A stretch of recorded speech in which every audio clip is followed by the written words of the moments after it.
How long does it take to break a trauma bond? 6 weeks, 6 months, 6 years. If you've asked this question, you're not alone. And if a therapist has told you it depends, or everyone heals differently, while technically true, that is not the answer you need right now. I'm Sarah, and this is Healing Hearts, where survivors don't just heal, we thrive. Today, I'm giving you the timeline no one wants to talk about, the science behind why your brain is literally addicted to them, and the proven methods that work when no contact isn't possible. Because here, they learned after studying hundreds of trauma bond recovery cases, there is a pattern, there is a timeline, and there are methods that work faster than others. So if you're ready for the truth, the real truth, about breaking free from trauma bonds, let's dive in. But first, let me ask you something. Have you ever wondered why you can logically know someone is bad for you, yet still feel physically pulled toward them? Why your brain seems to work against your own best interests? The answer lies in your neurochemistry, and once you understand it, you can work with your brain instead of against it. Let me start with something that might shock you. Trauma bonds aren't just emotional, they're biochemical. Your brain is literally addicted to this person the same way it would be addicted to cocaine or heroin. Here's what happens in your brain during the love bombing phase. When they shower you with attention, affection, and promises, your brain releases a cocktail of chemicals: dopamine, oxytocin, and endorphins. Dopamine creates anticipation and craving. Oxytocin bonds you to them. Endorphins make you feel euphoric. But here's where it gets dangerous. During the devaluation phase, when they withdraw, criticize, or abuse you, these chemicals drop dramatically. Your brain goes into withdrawal, and just like any addiction, what does your brain crave? The next hit. This is why you feel physically sick when they give you silent treatment. Why you feel desperate to get back to that high. Why you make excuses for their behavior. Your brain is literally in withdrawal, and it will do anything to get that chemical rush back. Carl Jung called this complexes, autonomous parts of our psyche that can hijack our rational mind. But modern neuroscience shows us exactly what Jung intuited. Trauma bonds create neural pathways that bypass our logical thinking, the intermittent reinforcement schedule they use. Love bombing, followed by devaluation, followed by hoovering, creates the strongest form of psychological conditioning known to science. It's the same principle that makes gambling addictive. So if you've been beating yourself up thinking, why can't I just leave? Or why do I keep going back? Stop. This isn't a failure of willpower. This is your brain chemistry working exactly as it's designed to, just in a situation it wasn't meant for. But here's the hopeful part. Because your brain created these pathways, your brain can also rewire them. Neuroplasticity means you can literally change your brain, and I'm going to show you exactly how. Now, let's talk about the timeline everyone wants to know, but no one wants to give you. How long does it really take to break a trauma bond? Based on research and hundreds of survivor accounts, trauma bond recovery happens in 4 distinct phases. And yes, there are actual time frames for each phase. Phase 1, the withdrawal phase. Weeks 1 to 4. If you're in this phase right now, I want you to know, this is the hardest part, but it's also temporary. During these first 4 weeks, you're going to experience what feels like withdrawal from a drug, because biochemically, that's exactly what's happening. You might experience intense cravings to contact them, physical symptoms, like nausea, headaches, insomnia, obsessive thoughts about them, emotional swings between love and hate, brain fog and difficulty concentrating, a feeling like part of you is missing. This phase feels eternal when you're in it, but it typically lasts 3 to 4 weeks. Some people experience it for up to 6 weeks, especially if the relationship was long-term or particularly intense. Your only job in this phase is survival, basic self-care. Don't make major decisions. Don't try to analyze everything yet. Just survive. Phase 2, the clarity phase. Weeks 4 to 12. This is where the fog starts to lift. Around week 4 to 6, something shifts. The chemical withdrawal begins to ease, and your logical mind starts coming back online. During this phase, you start seeing the relationship. Clearly, anger emerges. And this is healthy anger. You begin remembering things, you had forgotten energy starts returning. You can focus on healing activities. Friends and family start feeling like themselves again. This phase can last anywhere from 2 to 3 months. Don't rush it. This is where you do the work. This is where you journal. Go to therapy. Reconnect with your support system. Phase 3. The rebuilding phase. Months 3 to 6. This is where you start building your new identity. The person you are beyond that relationship. You're not just surviving anymore. You're creating. In this space, you can envision a future without them. New interests and hobbies emerge. Confidence returns to your voice. You start attracting healthier people. You trust your own judgment. Again, you begin helping others in similar situations. This phase typically lasts 3 to 4 months, but some people stay here longer, and that's okay. This is where you're literally rebuilding your life. Phase 4. The thriving phase. Month 6 to 12.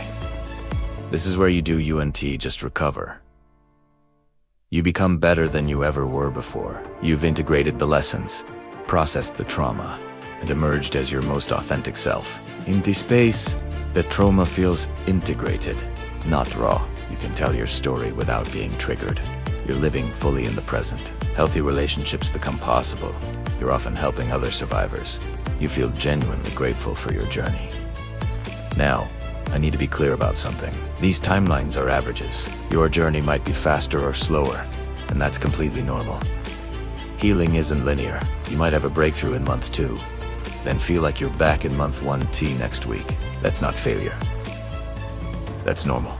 The factors that affect your timeline include length of the relationship, severity of abuse, your support system, previous trauma history, whether you maintain contact, your commitment to healing activities. But here's what I want you to remember. Regardless of your timeline, every day you choose healing, you're making progress. Even the hard days are progress. Now, let us talk about what you came here for. The methods that actually work to break trauma bonds. While no contact is often the gold standard, it's not always possible. Maybe you share children, work together, or in a situation where complete no contact isn't feasible. Here are 5 proven methods that work, even when no contact isn't an option. Method 1. Cognitive disruption. This is about interrupting the idealization process your brain automatically does. First, create what I call a reality journal. Every time you find yourself missing them or romanticizing the relationship, write down 3 specific things they did that hurt you, not general statements. Specific incidents with dates if you remember them. Second, photo evidence. If you have photos of bruises, screenshots of cruel texts, or any documentation of their behavior, look at these when you're feeling nostalgic. Your brain has a tendency to remember the highs and forget the lows. Don't let it. Third, the best friend test. Whatever you're considering saying or doing, ask yourself, would I want my best friend to do this if they were in my situation? This bypasses the emotional manipulation and gets you back to logic. Method 2. Biochemical reset. Remember, you're dealing with a biochemical addiction, so we need to address it biochemically. Exercise is non-negotiable. 30 minutes a day, minimum. It doesn't have to be intense.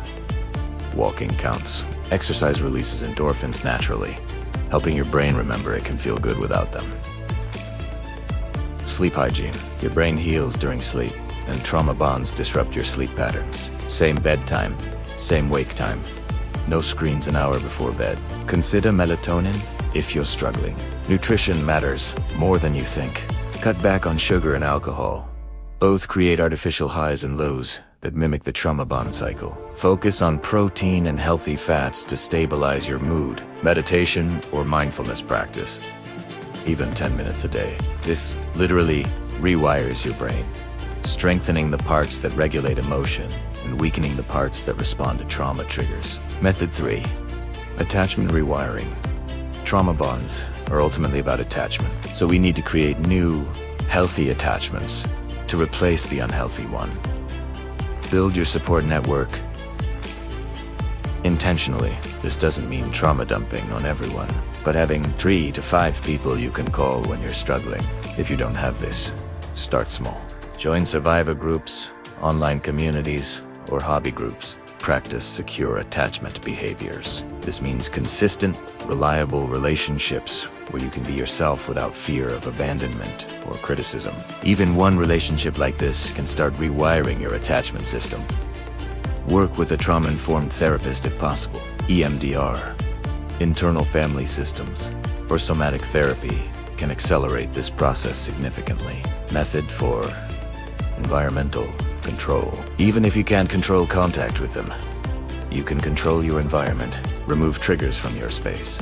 Photos, gifts, anything that reminds you of the good times. You can keep these in a box if you're not ready to throw them away, but get them out of your daily sight. Change your routines. If you used to go to certain restaurants together, find new places. If you worked out at the same gym, change gyms if possible. Your brain associates places with people, and changing your environment helps break those associations. Curate your social media carefully. Block or unfollow them everywhere. Ask mutual friends not to update you about their life. You cannot heal what you keep picking at. Method 5. Identity reconstruction. This is the most important work you'll do. Who are you outside of this relationship? Start a list of things you liked about yourself before this relationship. Ask friends and family to remind you of your qualities. Trauma bonds make us forget who we are. Pursue interests they discouraged or mocked. Take that art class. Learn that language. Travel to that place. Reclaim the parts of yourself they tried to diminish. Set and enforce boundaries in all relationships. Start small. Say no to things you don't want to do. This rebuilds your sense of autonomy and self-respect. Create a vision for your future that doesn't include them. Where do you want to live? What do you want to do? Who do you want to become? Get specific and start taking small steps toward that vision. Now, I know some of you are thinking, this all sounds great, but can I speed this up? The answer is yes, but with important caveats. Safe acceleration methods. Professional help can cut your timeline in half. EMDR therapy, specifically, can process trauma memories in weeks rather than months. But make sure you're working with someone who understands narcissistic abuse, not just general relationship counseling. Body-based healing work, yoga, massage, acupuncture. Trauma lives in your body, and sometimes you need to heal it there too. Intensive healing retreats or workshops can provide breakthrough moments, but only if you've done some foundational work first. Warning signs to slow down. If you're experiencing panic attacks, severe depression, or suicidal thoughts, you need professional support immediately. Don't try to accelerate your healing. Focus on stability first. If you find yourself in rebound relationships or engaging in risky behaviors, slow down. These are signs you're trying to bypass the healing process, not accelerate it. Remember, healing isn't a race. The goal isn't to get over it quickly, it's to get over it completely. And that takes the time it takes. I want to end with something important. If you're watching this video, you're already further along than you think. The fact that you're seeking information, that you're questioning the relationship, that you're here learning about trauma bonds, that's not where you start the journey. And I can tell you this. Every single one who committed to their healing got through it. Not just survived it, thrived through it. The person you going to become through this healing journey is someone you can't even imagine right now. You're going to be stronger, wiser, more compassionate, more authentic than you've ever been. The trauma bond isn't just something that happened to you. It is going to become something that transformed you 6 months from now, when you're living in your new apartment, or you're laughing with friends who actually appreciate you, or you're in bed at night feeling peaceful instead of anxious. You're going to look back at this moment and be so proud of yourself for not giving up. Your healing is not just personal, it's generational. Every cycle you break, every boundary you set, every time you choose yourself over chaos, you're changing the trajectory of your entire lineage. Your future children, if you have them, will never know the confusion of trauma bonds, because you broke that cycle. The narcissist in your life saw something in you that they wanted to possess. Your light, your empathy, your strength, your resilience. They couldn't destroy it. They could only temporarily hide it from you. But you're finding it again, aren't you? That light is getting brighter every day you choose healing. So to answer the question you came here with, How long does it take to break a trauma bond? For most people, 6 to 12 months to feel fundamentally different. But the real answer is, it takes as long as it takes for you to remember who you are, and that person, that authentic, powerful, beautiful person. They're worth every day of healing it takes to find them. If this video helped you see your situation more clearly, I want you to do something for me. Hit that subscribe button, not just for more content like this, but as a commitment to your own healing journey. Ring that notification bell as a promise to yourself that you won't give up. And in the comments, I want you to tell me where you are in this journey. Are you in the withdrawal phase? The clarity phase? Let this community support you, because you don't have to do this alone. Remember, you are not broken. You are not too much. You are not the problem.